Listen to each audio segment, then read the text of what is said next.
Muthu please loaded பிரைஸ்னு ஒரு புது recipe எனக்கு சாப்பிடணும் போல இருக்கு, செஞ்சு தரீங்களான்னு சொல்லி கேட்டிருந்தேன்னா அதை தான் ரெடி பண்ணிட்டு இருந்தாங்க.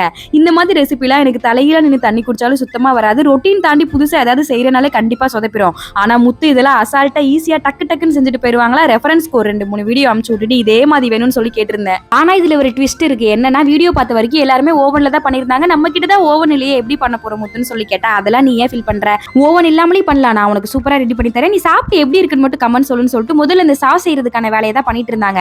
ஃபர்ஸ்ட் இந்த சீஸ்லாம் மெல்ட் பண்ணிட்டு ஒயிட் கலர்ல ஒரு சாஸ் ரெடி பண்ணாங்க. அதுக்கப்புறமா அந்த tomato ketchup, red sauce, mayonnaise இதெல்லாம் மிக்ஸ் பண்ணி ஒன்னு ரெடி பண்ணி வச்சிருந்தாங்க. அடுத்ததான் அந்த ஃப்ரை பண்ற வேலை தான். முதல்ல சிக்கனை பொரிச்சு அதை பீஸ் பீஸா கட் பண்ணி வச்சுட்டு அதுக்கப்புறமா அந்த ஃப்ரெஞ்ச் ஃப்ரைஸையும் பொரிச்சு எடுத்தாச்சு. அதுல டேஸ்ட் பண்றேன்னு பாதியை நானே காலி பண்ணிட்டேன். போது கூட அப்புறம் நீ கேட்டது கிடைக்காதுன்னு சொல்லிட்டு ஸ்டெப் பை ஸ்டெப்பா எல்லாத்தையும் லோட் பண்ணிட்டு இந்தாங்க நீங்க கேட்ட லோடட் பிரைஸ்ன்னு சொல்லி கொடுத்து சாப்பிட்டு பார்த்துட்டு டேஸ்ட் எப்படி இருக்குன்னு சொல்லுங்கன்னு கேட்டா சாப்பிடுற ஒவ்வொரு வாய்க்கும் முத்துவை பாராட்டி தள்ளிட்டு அவ்வளோ டேஸ்டா இருந்தது. இதை விட வேற என்ன வேணும்? நெக்ஸ்ட் மினி விளாக்ல பார்க்கலாம். பாய்.